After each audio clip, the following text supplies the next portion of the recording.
Hello students, आज हम करेंगे क्लास 11 अकाउंटेंसी का चैप्टर जिसका नाम है डेप्रिसिएशन। उसमें एक टॉपिक है मशीनरी अकाउंट के साथ साथ आपको प्रोविजन फॉर डेप्रिसिएशन अकाउंट भी बनाना है। इससे पहले जो मैंने टॉपिक कराया उसमें सिर्फ मशीनरी अकाउंट ही हमने बनाया था, यानी फिक्स असेट्स अकाउंट, जिसके अंदर हमने डेप्रिसिएशन वही हमने चार्ज किया था जो फिक्स असेट्स अकाउंट बना था। लेकिन इस बार मशीनरी अकाउंट अलग बनेगा और प्रोविजन फॉर डेप्रिसिएशन अकाउंट अलग बनेगा। कैसे करते हैं मैं आपको बताता हूँ। एक क्वेश्चन लिया है मैंने एडिशन 2019 से, क्वेश्चन नंबर 14। हर बुक के एडिशन में क्वेश्चन अलग हो सकता है। मेरे पास 2019 की बुक थी तो मैंने उसी बुक से इसको लिया है। TS Grewal edition 2019, question number 14, depreciation chapter. Question क्या कह रहा है, 1 अप्रैल 2016 में आपके पास एक मशीन है जिसकी वैल्यू है आपके पास में 80,000 रुपीज़। कितनी है? 80,000 रुपीज़। और उस मशीन पे आज तक कितने का डेप लग चुका है? 36,000 का। इससे पहले जो क्वेश्चंस हैं उसमें बैलेंस बीटी कभी देते हैं कभी नहीं, वैसे हम सेल परचेज कर देते हैं। इस क्वेश्चंस में आपको पहले से ही डेप्रिसिएशन भी दे रखा होगा, टोटल आज तक जितना लगा है, और प्लस आपके पास में कितने की मशीन है वो भी दे रखा है। और उसके बाद की जो इन्फॉर्मेशन है उस इन्फॉर्मेशन में ये क्या गया है कि 1 अप्रैल 2016 में आपने डिसाइड किया है, मतलब कि following balances appear in the books of Rama brothers, यानी रामा ब्रदर्स ने डिसाइड किया कि अपनी पहली मशीन को सेल कर रहे हैं। ये जो इसके अंदर काफ़ी सारी मशीनें हैं, अब पहली दूसरी तीसरी पता नहीं कौन सी मशीन सेल करी है। उसने एक मशीन सेल करी है जो कि 2016 में सेल कर रहा है और उसको परचेज उसने किया था 2012 में, अप्रैल 2012 में, यानी 12 में परचेज करा और उसको सेल कब कर रहा है? 16 में। और सेल कितने में किया? 8700 रुपीज़ में बस। और SLM मेथड लगाना है इस क्वेश्चन को करने के लिए और 10% का रेट ऑफ डेप है। चलो कैसे करेंगे। सबसे पहले मशीनरी अकाउंट के अंदर जो एंट्री होगी वो 1 अप्रैल 2016 से हम स्टार्ट करते हैं। ऐसे लिखेंगे हम टू बैलेंस BD, यानी कि मशीन हमारे पास पहले से ही है और कितने रुपए की मशीन है? 80,000 रुपीज़ की। ठीक है। उसके बाद हमने देखना हमने कोई मशीन परचेज तो नहीं करी, सीधा मशीन हमने सेल करी है। किस दिन? आज ही के दिन, 1 अप्रैल 2016 में। तो हम यहाँ लिख रहे हैं 1 अप्रैल 2016 जो हमने मशीन सेल करी है बाय बैंक अकाउंट। कितने की मशीन सेल करी है? 8700 रुपीज़ की। हमें ये पता तो है, इस चैप्टर में डेप लगाते हैं।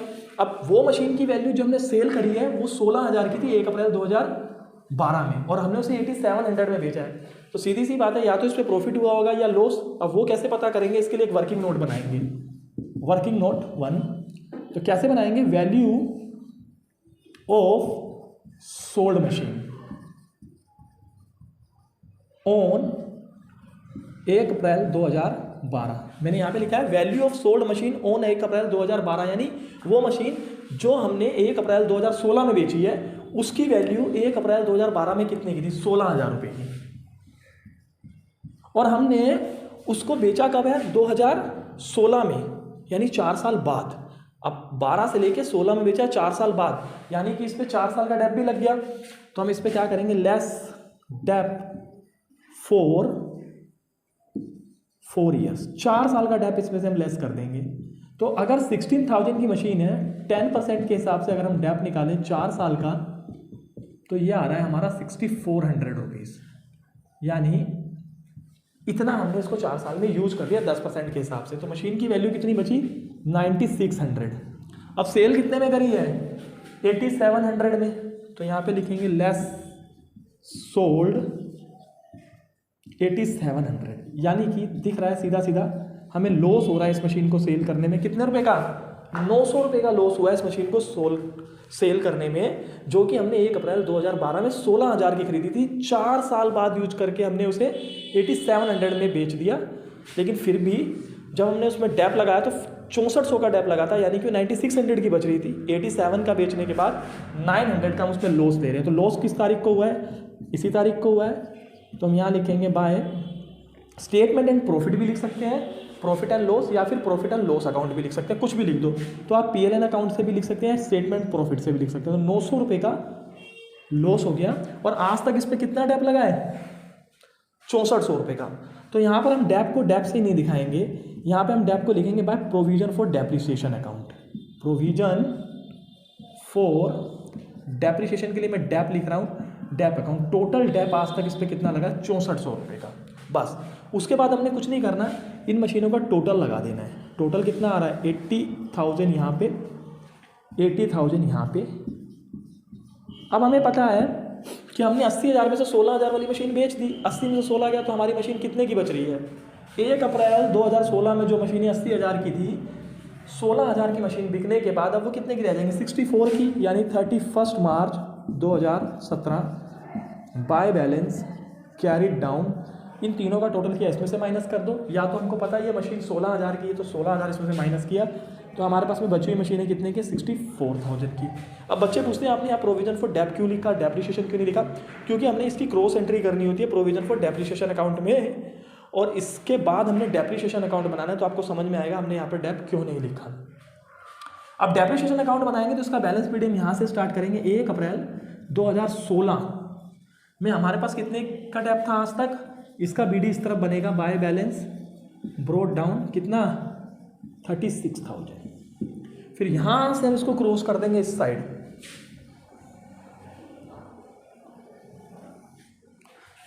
किस तारीख को, 1 अप्रैल 2016, और यहां लिखेंगे 2। कहां से क्रॉस कर रहे हैं, किस अकाउंट से, मशीनरी अकाउंट से। तो यहां लिखेंगे मशीनरी अकाउंट, और आज तक जितना डेप लगा था वो था 6400 रुपये। देखो जब मशीनें बढ़ती हैं यानी फिक्स असेट जब भी बढ़ेंगे यानी इंक्रीज होंगे तो हमेशा डेबिट होंगे, और घटेंगे तो क्रेडिट होंगे। देखो सेल करने पे कम हुए तो हमने उनको क्रेडिट कर दिया, तो उससे क्या हुआ, हमारी मशीन की वैल्यू कम हो गई, 64,000 रह गई। लेकिन अब इसमें क्या है, जब हमारा डेप बढ़ेगा तो वो हमेशा क्रेडिट होगा, और मशीनें बढ़ेंगी यानी असेट्स बढ़ेंगी तो वो डेबिट होंगी। तो अब देखो डेप कैसे बढ़ना है घटना है, अब हमने क्या देखना है, यहाँ हमने डेप लगा दिया कितना, 6400 रुपये। अब हमारे पास मशीनें बची कितने की हैं, सिर्फ 64,000 की। तो बची हुई मशीनों पे डेप, हमने सोचा कि पिछले वाले जो अकाउंट में हमने सिर्फ उस मशीन पे डेप लगाया जिस मशीन को हमने बेचा है, बची हुई मशीनों पे डेप हमने नहीं लगाया। इससे पहले वाले क्वेश्चन में हम ऐसे ही करते थे, लेकिन इस क्वेश्चन में जिसमें प्रोविजन फॉर डेप्रिसिएशन अकाउंट बनाना है, बची हुई मशीन पे डेप लगेगा प्रोविजन फॉर डेप्रिसिएशन अकाउंट में। और कब लगेगा, लास्ट दिन लगता है वो तो 31 मार्च 2017 बाय डेप्रिसिएशन के नाम से, प्रोविजन फॉर डेप के नाम से नहीं लगेगा। कितना लगा, 64,000 का 10% पूरे साल का 6400 रुपये ही होगा, तो यहाँ पे लिख दिया। ये वाला हमने यहाँ पे इसलिए लिखा है क्योंकि देखो ये डेप हमारा इंक्रीज हो रहा है और ये डेप हमारा डिक्रीज हो रहा है। अब ये डेप हम थोड़ी लगाएंगे जिसको हमने मशीन सेल कर दी है, तो इसलिए मशीन गई तो उस डेप को भी हम यहाँ से माइनस कर देंगे, डिडक्ट कर देंगे। यहाँ से हम इसका टोटल करते हैं, टोटल करने पे आ रहा है 42,400, इधर का भी टोटल यही आना चाहिए 42,400। अब बैलेंस CD निकालेंगे जो निकलेगा 31 मार्च 2017 में, टू बैलेंस ब्रोड डाउन कितने का बचा, 36,000।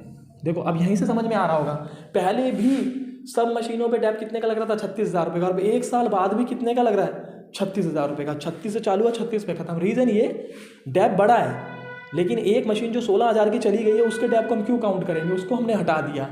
अब ये नहीं है कि जो 36,000 रुपये डेप है हमारी 80,000 की मशीनों पे है। पिछले जो क्वेश्चन दे रखा है उसमें 80,000 रुपये पे 36,000 रुपये का डेप है 80,000 की मशीनों पे, लेकिन अब 64,000 की मशीनों पे 36,000 का डेप है। आई होप क्वेश्चन समझ में आया होगा आपको। अगर ये क्वेश्चन आपको समझ में आया, वीडियो अच्छी लगी है तो लाइक कीजिए, शेयर कीजिए, और इसी तरह मेरे साथ बने रहने के लिए मेरे चैनल को सब्सक्राइब कीजिए।